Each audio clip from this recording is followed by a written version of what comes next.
3 ఉల్లిపాయలు తీసుకున్నాను, బాగా తొక్క తీసి కడిగి అప్పుడు నేను కట్ చేసుకుంటా. 3 ఉల్లిపాయలని కట్ చేసుకున్నాను. కొంచెం మెంతులు, 2 టేబుల్ స్పూన్స్ ధనియాలు,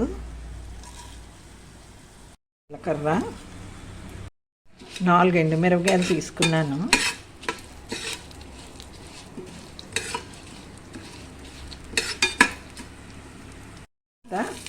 ఉల్లిపాయలు 3 ఉల్లిపాయలు చెప్పాను కదా, 3 ఉల్లిపాయలు వేస్తాను.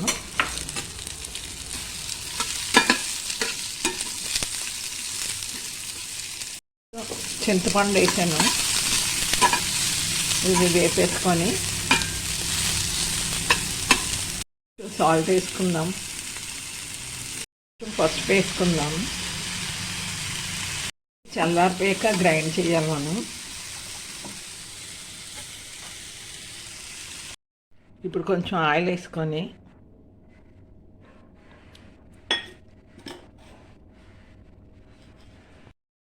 మినప్పప్పు, ఆవాలు, ఎండుమిరపకాయలు, కరివేపాకు వేసాను. బెండకాయ ముక్కలు వేసుకొని మగ్గించాలి. ఉప్పు మనం లాస్ట్లో వేయాలి, ఎందుకంటే ఉప్పు వేయగానే మాడిపోతుంది బెండకాయ. ఇప్పుడు మూత పెట్టి సిమ్లో పెట్టేసుకుందాం. బెండకాయలు మగ్గాయి కదా, ఇప్పుడు కొంచెం ఉప్పు వేసుకుందాం. పెట్టుకున్నాను కదా, పసుపు అది వేసాను ఇందులోని. ఇది ఇందులో వేసుకుందాం.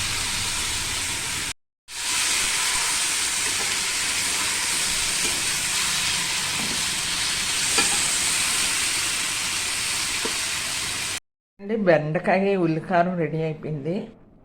ఈ వీడియో కనుక మీకు నచ్చినట్లయితే లైక్ చేయండి, షేర్ చేయండి, సబ్స్క్రైబ్ చేయండి. సబ్స్క్రైబ్ చేయని వాళ్ళు ఉంటే సబ్స్క్రైబ్ చేసుకోండి. ఐకాన్ బెల్ బటన్ నొక్కండి. మీరు కూడా ఇలాగే చేయండి. నమస్తే.